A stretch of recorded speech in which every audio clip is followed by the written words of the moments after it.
Boa noite, senhoras. Boa noite, senhores. Que a paz de Deus esteja em nossos corações e em nossas vidas. E que os nossos propósitos de elevação, cuidado, ternura, carinho, amor pela nossa família espiritual, conforme foi o estudo do nosso querido José Lara, que a gente possa ter esse carinho, esse afeto nesse momento de estudo.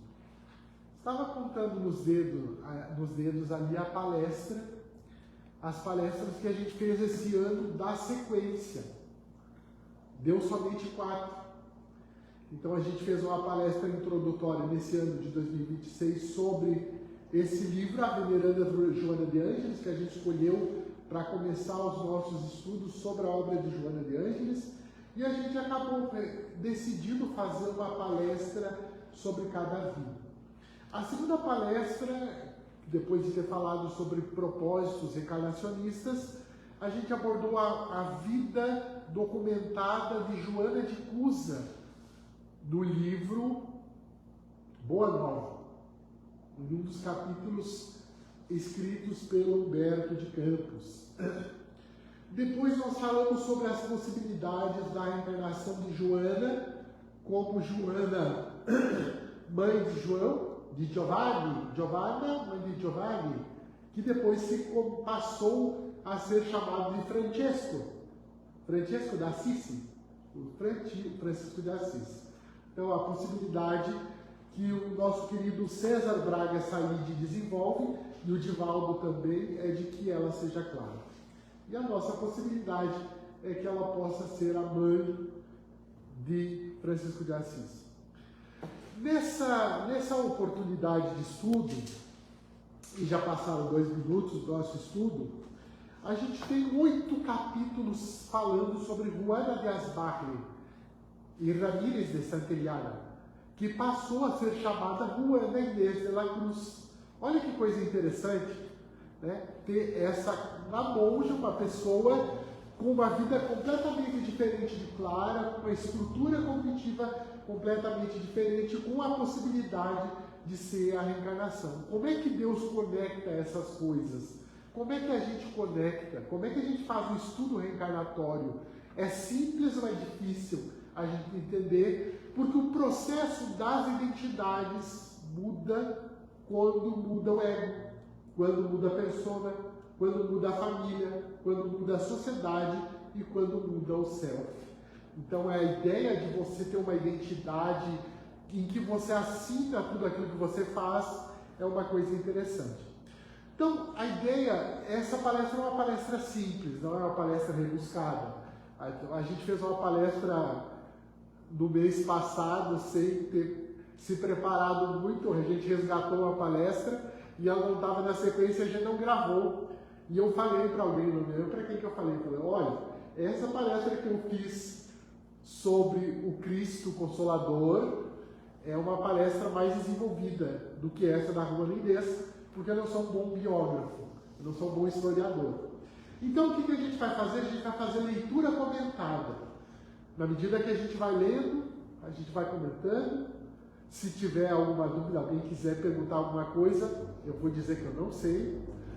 Né? E a gente vai falar também de uma referência muito grande que o César Braga Said fala, que é de Otávio Paz, alguém que viveu com a Joana de Ângeles nessa reencarnação e que se reencarna no século XX para se aproximar das obras da Juana Inês de la Cruz e resgatar essa personalidade histórica que ilumina não apenas o México, mas toda a América Latina, a primeira feminista das Américas. Então a gente vai aqui nesse livro, que na primeira vez ele estava sem estar encadernado, quem estava na primeira palestra eu acho que estava todo mundo, né? Vocês lembram que o livro não estava encadernado? Agora está. Então nós vamos ler a biografia dividida em 2 partes, por Celeste Santos, que escreveu um livro que mudou uma boa parte da minha vida na adolescência, que conforme você nota não faz muito tempo. Joana de Asbacle, ou Juana de Asbacle. No século XVII, ela reaparece no cenário do mundo para mais uma vida dedicada ao bem. Então, como é bom a gente ter propósitos salvíficos em nossas vidas. A gente vê esse grande guarda-chuva da religião católica, porque o espiritismo é bastante recente, o evangelismo um pouco menos recente, mas esse grande umbral, mas o melhor é sombrinha mesmo, né? A religião católica tinha a característica de acolher diversas almas que tinham o seu propósito de investigação científica, teológica e com o interesse de se desenvolver moralmente. A ideia da evolução não veio só depois de Kardec, depois de Darwin. Ela existe dentro da criatura humana há séculos, há milênios, a gente não sabe há quanto tempo. Ela renasce em 1651. Alguns biógrafos dizem que ela renasceu em 1648. Eu prefiro esses biógrafos. Né? Eu acho que ela morreu não apenas com 44 anos, mas com 46, 47. Uma cidade chamada San Miguel de Planta, a uns 80 quilômetros da cidade do México, ou seja, era pertinho. 80 quilômetros é bem perto.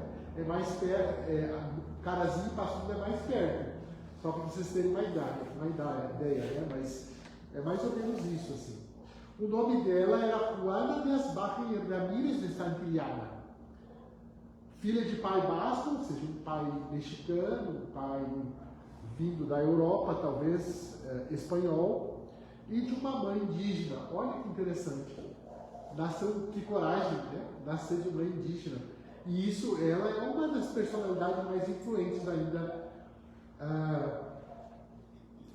no México. Aos 3 anos de idade, fascinada pelas letras, ao ver sua irmã aprender a ler e escrever, engana a professora Edirce que sua mãe mandara pedir-lhe que alfabetizasse. Olha só, a mestra, acostumada com a precocidade da criança, que já respondia as perguntas que a irmã ignorava, passa a ensinar-lhe as primeiras letras. 3 anos. Ela diz, olha, mamãe mandou você me ensinar o alfabeto. Mamãe mandou você me ensinar a ler e escrever com 3 anos. Às vezes a gente com 6, 7 anos a gente faz um monte de confusão na cabeça, imagina como é que é então. Vou dar um pulinho aqui nesse livro Joana e Jesus, que também é nossa referência para estudo. Olha o que o Said escreve. Nessa fase já praticamente... uma página antes. Eram características marcantes da menina Joana. Gostava de ouvir histórias, era muito criativa, praticava travessuras, essa eu gostei. Abstraía-se dos jogos infantis, pulando e cantando com gosto, ficava séria e compenetrada em muitos momentos e era curiosa como toda criança saudável. Então, essa ideia de travessura que comporta ao mesmo tempo uma seriedade diante de determinados assuntos e uma frouxidão em outros assuntos é uma coisa interessante. Uma vez falaram para ela, olha, se você comer queijo, você vai ficar bombado, não vai aprender mais se ela parou de comer queijo. Por que ela parou de comer queijo? Será que é porque ela era comilona? Os biógrafos não falam. Se era ela comilona ou o seu interesse pelo saber era maior do que o interesse pela comida. Ela começou a fazer versos aos 5 anos. A gente, às vezes, com 12, 13 anos, a gente geralmente começa a fazer versos, né? Os professores ensinam a partir dos 12 anos, mas ela fazia com 5. Claro que naquele espanhol arcaico, ou na língua indígena do Hattler. Aos 6 anos, Juana dominava perfeitamente o idioma pátrio, além de possuir habilidades para costura e outros afazeres comuns às mulheres da época. Olha que interessante. Cada época traz as suas coisas, mas tricô e crochê, por exemplo, é uma coisa que a maioria das mulheres já podiam fazer. Alguém das mulheres aqui do público, alguém nunca fez tricô nem crochê? Quem já fez tricô e crochê, levanta a mão. Até eu fiz só um pouco. Eu fiz 1 ou 2 pontos com a minha avó e eu parei. Eu falei, vovó, só quando eu for mulher. Se eu for mulher, eu vou tentar aprender. Mas existem coisas de cada época. Tem coisas que dizem respeito ao comportamento feminino diante da vida, diante das questões, né? Soube que existia no México uma universidade e empolgou-se com a ideia de no futuro poder aprender mais e mais entre os doutores. Olha a questão característica do século XVII que o pai dela vai falar. Em conversa com o pai, confidenciou suas perspectivas para o futuro. Dom Manuel, como um bom espanhol, viu-se gracejando. Se você se vestir de homem, porque lá só os rapazes ricos podem estudar, você vai estudar na universidade. E aí ela pede para a mãe dela, mamãe me vista de homem desde agora, para eu estar bem acostumado quando eu for adulta, e eu vou poder estudar na universidade. Quando a gente estuda psicologia, ou quando existem algumas características, por exemplo, a ideia de você estudar alguns cursos, a gente vai fazendo uma análise histórica, vai dizer que as mulheres começaram a estudar há pouco tempo, 1 século e meio no máximo, e difícil para elas entrar nas faculdades, e difícil fazer carreira acadêmica, né? Então, a gente vai ver que a gente está se desenvolvendo. Agora, imagina se isso é difícil há 100 anos, com preconceitos grandes, num dos universos mais amplos e abertos, por exemplo, os Estados Unidos, como seria há 3 séculos atrás. Então a Juana ficou surpresa com a novidade, logo correu a sua mãe solicitando insistentemente que a vestisse de homem desde já, pois não queria, em hipótese alguma, ficar fora da universidade. Na capital, aos 12 anos, Juana aprendeu latim em 20 aulas e português sozinho. Quem lembra das encarnações passadas, ou das vidas passadas, ou das histórias passadas, ou leu sobre história, conversou com os padres, sabe que latim, a gente vai falar de grego, aramaico, outras coisas também, não é fácil de aprender, né? Alguém sabe latim aqui? Não é latir, é latim. É uma língua difícil. Ela aprendeu em 20 aulas. A estrutura do latim é parecida com a estrutura do alemão. Todo mundo sabe as desinências, as derivações, as modificações. Ela aprendeu português sozinha. A mãe estava orando, falando de Ismael. De certo, quando ela falava português, os mentores espirituais dela disseram, essa aí vai para o Brasil. Coitadinha, né?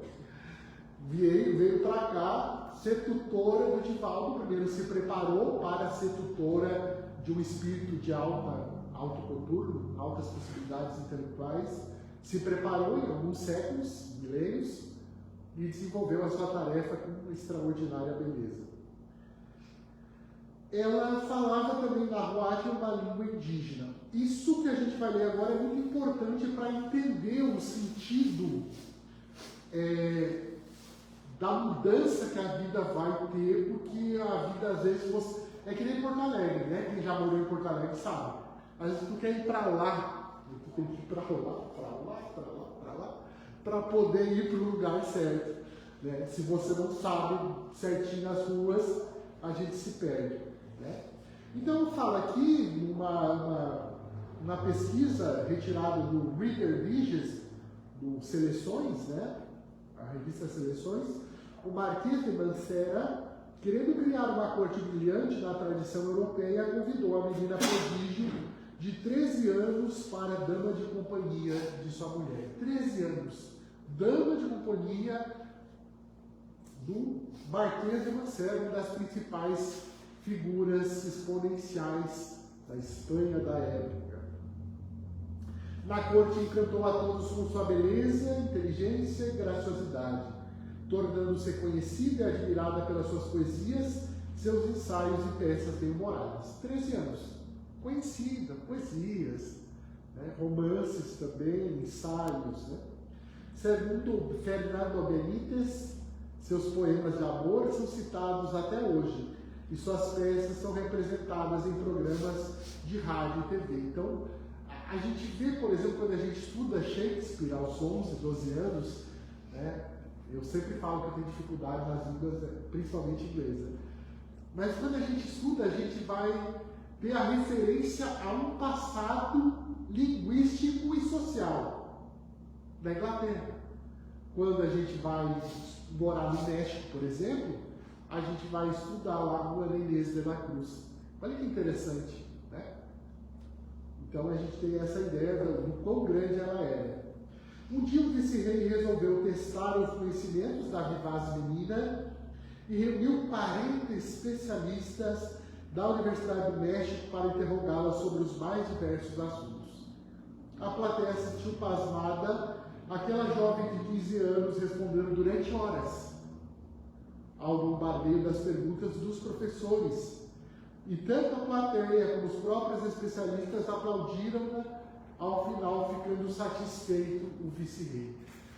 A mãe assistiu a novela do México, você assistiu todo o seriado, mãe?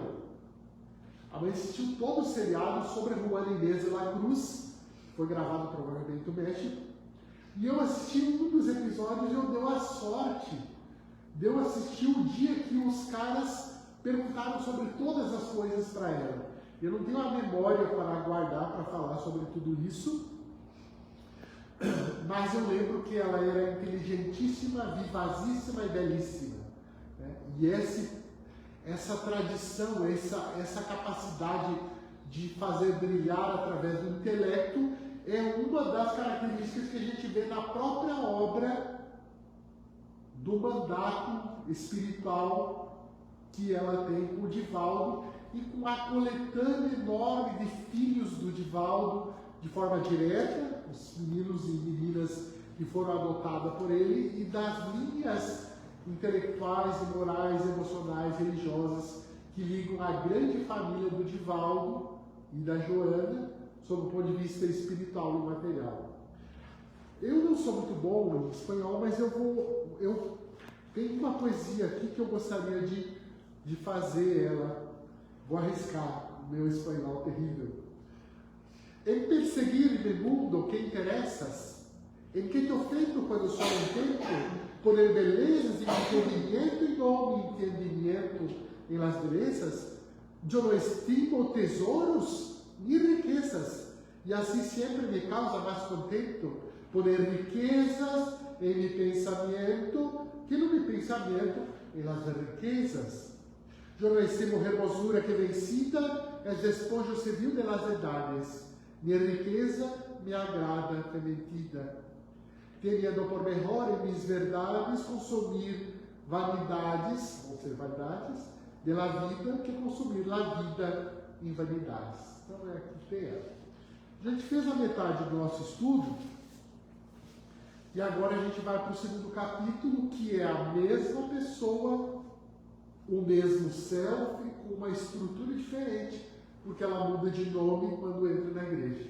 Isso vocês já ouviram falar, né? Que algumas pessoas no passado, elas têm uma vida secular e quando elas entram na igreja, elas mudam de novo. Né? Elas modificam, alteram alguma coisa delas, da vida delas. Mas se a sua sede de saber era mais forte que a ilusão de prosseguir brilhando na corte, a fim de se dedicar mais aos seus estudos e penetrar com profundidade no seu mundo interior, numa busca incessante de união com o divino, ansiosa por compreender Deus através da sua criação, resolveu ingressar no convento das Carmelitas Descalças aos 16 anos de idade. Então, o Divaldo, quando entrevistado sobre esse episódio dele entrar no convento das Carmelitas Descalços, ele vai falar que no coração da Joana já vibrava alguma coisa da alma de Francisco, da existência que ela teria como Clara, segundo Divaldo, e da existência que ela viveu próximo de Jesus, como Joana de Cusa.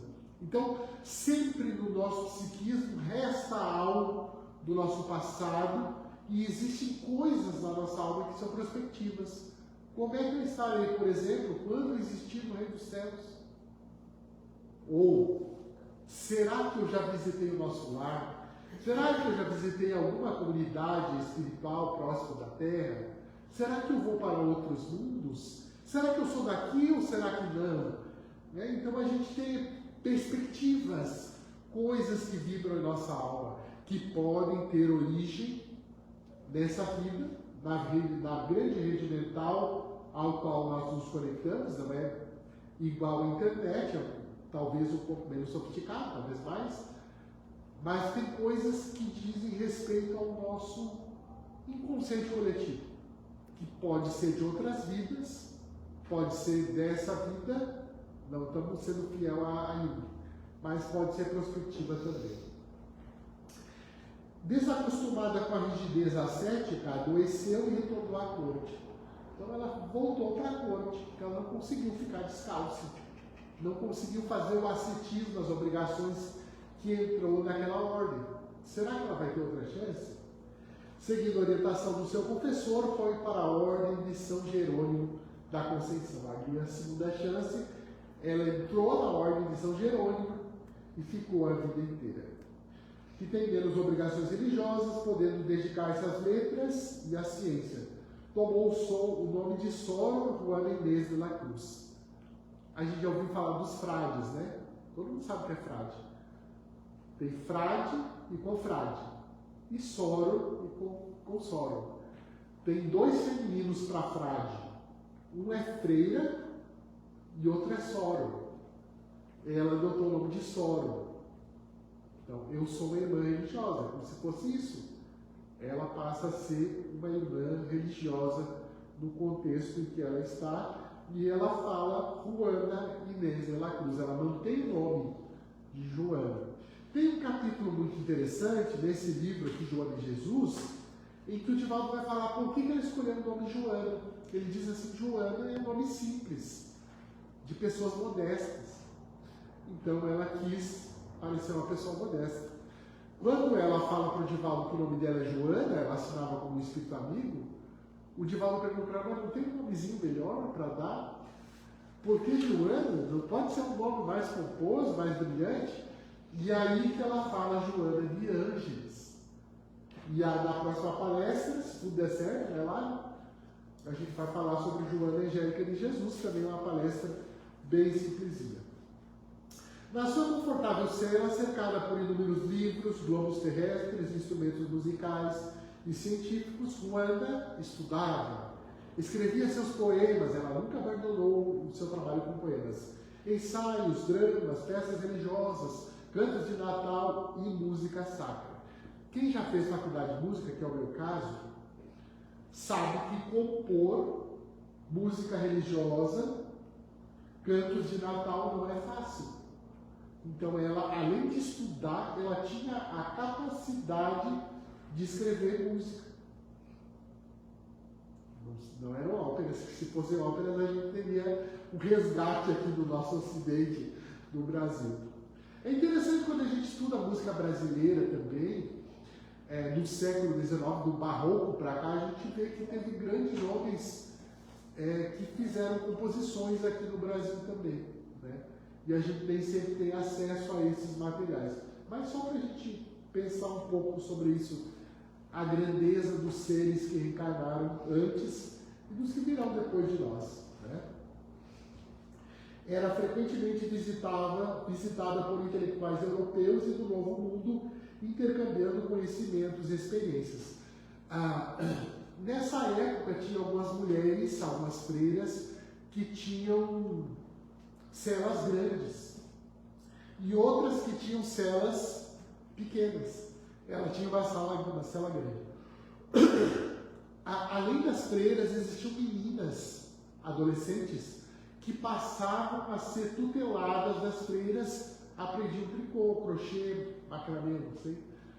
Elas aprendiam coisas com as freiras, literatura, teologia moral, direito canônico, e às vezes elas intercambiavam informações também. A linda monja era conhecida e admirada por todos, sendo seus escritos popularizados não só entre os religiosos, como também entre os estudantes e mestres das universidades em vários lugares. Era conhecida como a monja da biblioteca. Isso aí é só para a gente ter uma referência assim, do que em alguns casos existem exceções. Por exemplo, o Divaldo não fez faculdade, mas foi uma das criaturas humanas dentro da doutrina espírita que mais influenciou a posteridade e o pensamento espírita no século XX. A monja da biblioteca não participou de universidades. Ela estudava direito canônico e outras coisas lá dentro, e ela influenciava homens e mulheres das universidades. Homens e mulheres não. Homens das universidades. Monja da biblioteca. Quem ouviu isso, não se esquece. Se alguém perguntar para vocês assim, o que o Rafael, o que o palestrante de hoje falou? Ah, ele falou sobre a vida da monja da biblioteca. A monja da biblioteca. O Divaldo disse que ela tinha 5.000 volumes na sua biblioteca. Outras pessoas dizem que tinha 8.000. Outras pessoas dizem que tinha 4.000. Eu lá em casa tenho 200. E a mãe diz assim, não compre mais livros porque você não consegue ler. Então a gente fica pensando, depois no final ela doa os livros. Né? Criou um sistema simples de anotar música, ganhou fama como pintora miniaturista e fez-se competente em teologia moral e dogma, medicina, direito canônico e astronomia. Quando seus poemas de amor, muitos dos quais ela considerava brincadeiras para festas da corte, foram publicados, em 1689 os prelados fizeram saber que estavam escandalizados com uma tal poesia vinda da pena de uma religiosa. Se ela nasceu em 1650, ela estava com 39, 40, 41, 42 anos. Então ela ainda escrevia peças para a corte, para aquilo que Francesco de Assisi chamava de vida secular, a vida do século, a vida fora dos conventos, fora da vivência religiosa. Tem uma coisa que talvez não seja tão importante para nós, sob o ponto de vista histórico, mas para os historiadores e para o México que é um sermão do mandato que o nosso querido Antônio Vieira, o padre Antônio Vieira, que morou no Rio de Janeiro e Salvador também, não sei se eu estou enganado ou não, mas eu tenho essa vinculação que ele morou no Rio de Janeiro também, acho que eu estou equivocado, não tenho certeza. Você lembra daquele trecho do Evangelho que Jesus diz assim, agora um novo mandamento vos dou. Mandamento. Um novo mandamento vos dou, que vos ameis uns aos outros, conforme eu vos amei. E aí ele fez um escrito quando ela nasceu, e 40 anos depois pediram para ela ter um posicionamento. E ela teve um posicionamento diferente do padre Antônio Vieira.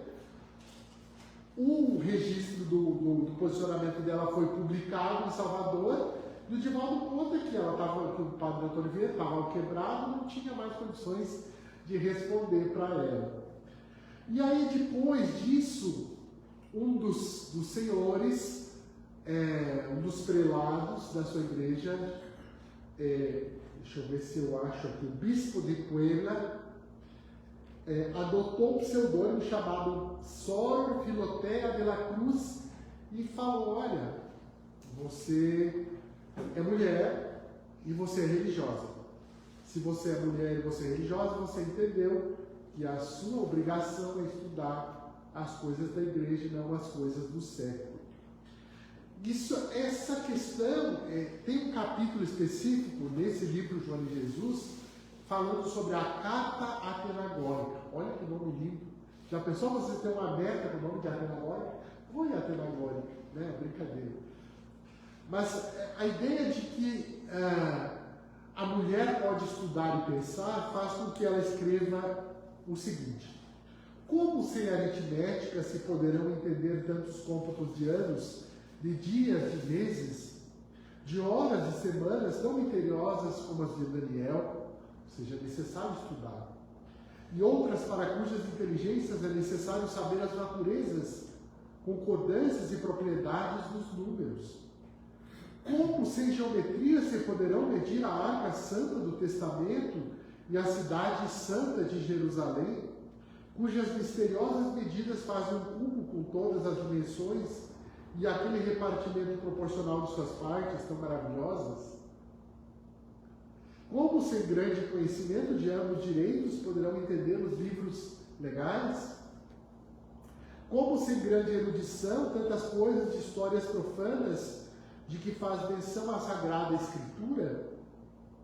Tantos costumes de gentios, tantos ritos, tantas maneiras de falar, e prossegue falando de todas as ciências e artes.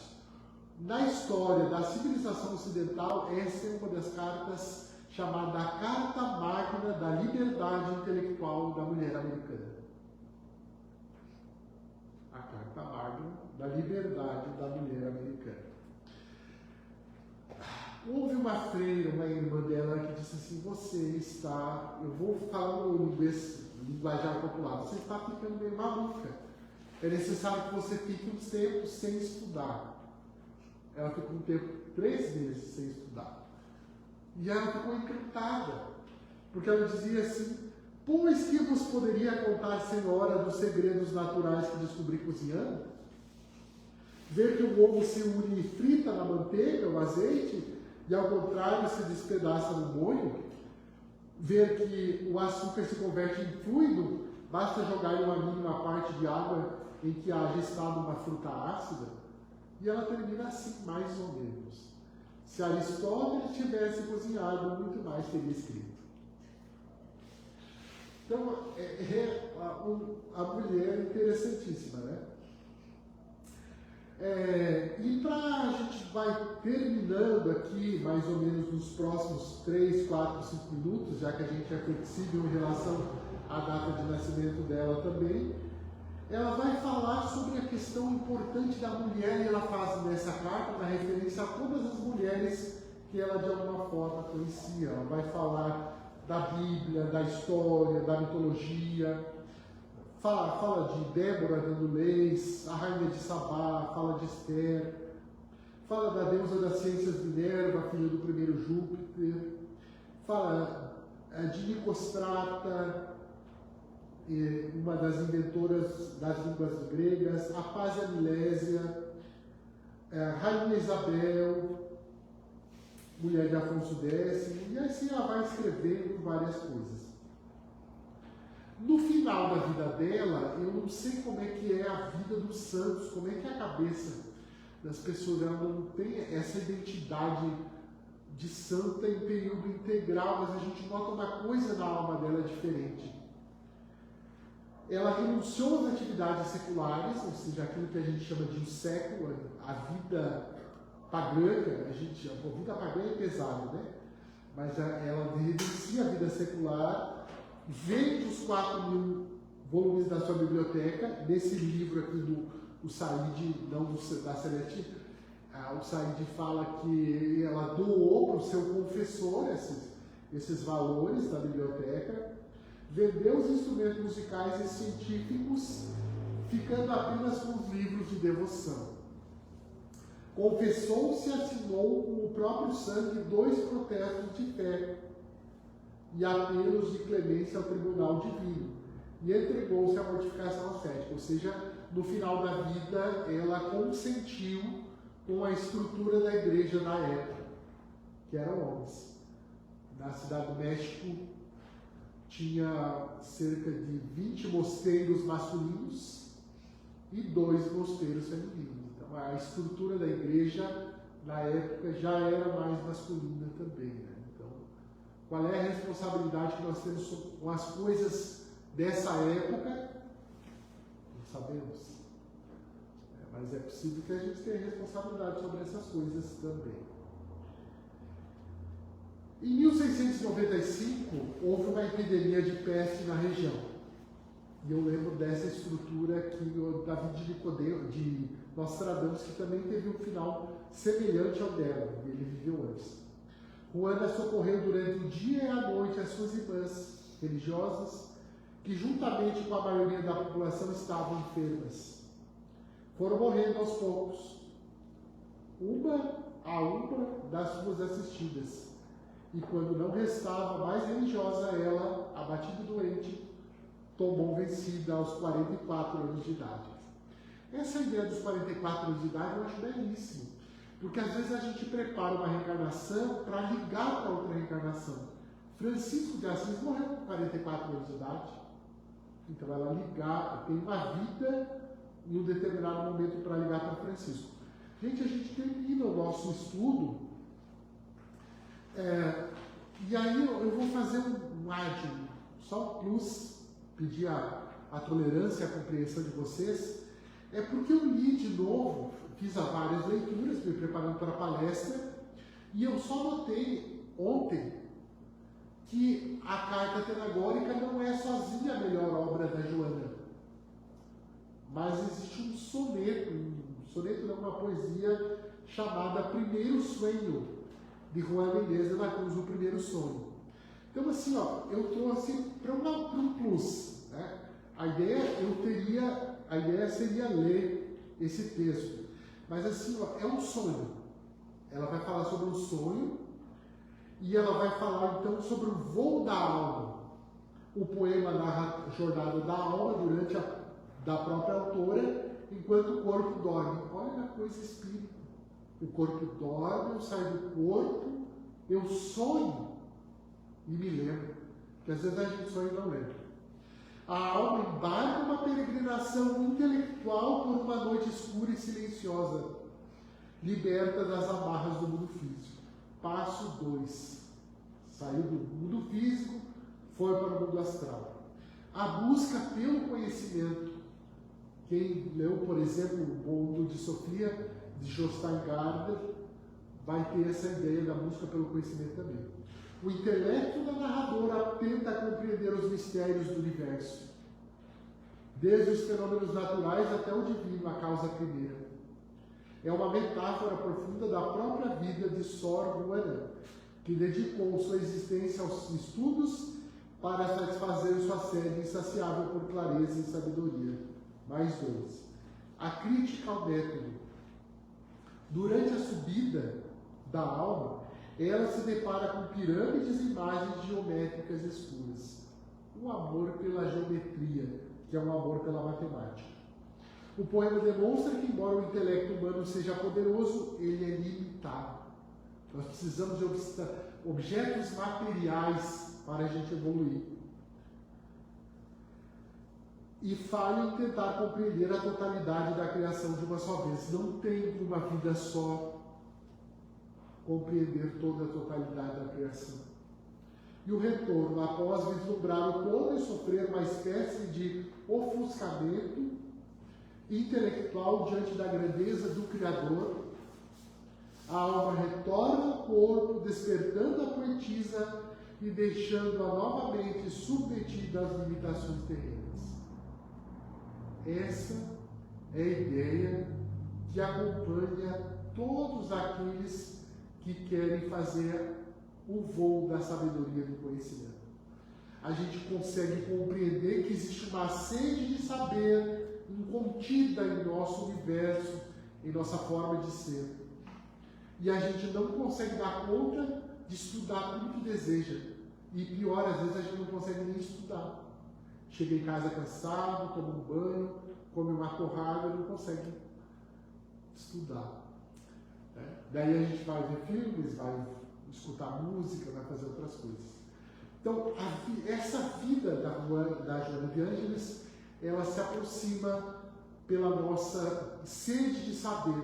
E essa representação dessa vida fala para o nosso momento de agora, nesse ano de 2026 que nós estamos, a nossa existência de espíritas e não espíritas que estão em busca do conhecimento, não apenas dentro do seu mundo acadêmico, profissional, como também pessoal espiritual. Minhas irmãs, meus irmãos, que Deus nos abençoe. Vamos fazer a nossa prece. As passistas vão dar o nosso passe. Rogamos a Jesus que abençoe a cada uma das pessoas que estão aqui nesse lugar, para que nós sejamos envolvidos nas bênçãos terapêuticas da prece e do passe. Pedimos que Deus abençoe a cada uma das pessoas que ouvirem essa palestra, vinculadas à nossa Sociedade Espírita Paz, Amor, Caridade. através do YouTube e do Facebook. Que Deus abençoe as nossas vidas e que a nossa família secular e a nossa família espiritual esteja entrelaçada pelos laços de amor e paz com que nos brinda o Senhor Jesus nesse momento de estudo. Que Kardec possa continuar conduzindo as nossas almas num campo da investigação e que tenhamos acesso ao conhecimento que nos vai fazer ser fartos e felizes nas propostas de uma vida melhor para todos nós. Que Deus nos abençoe e que assim seja.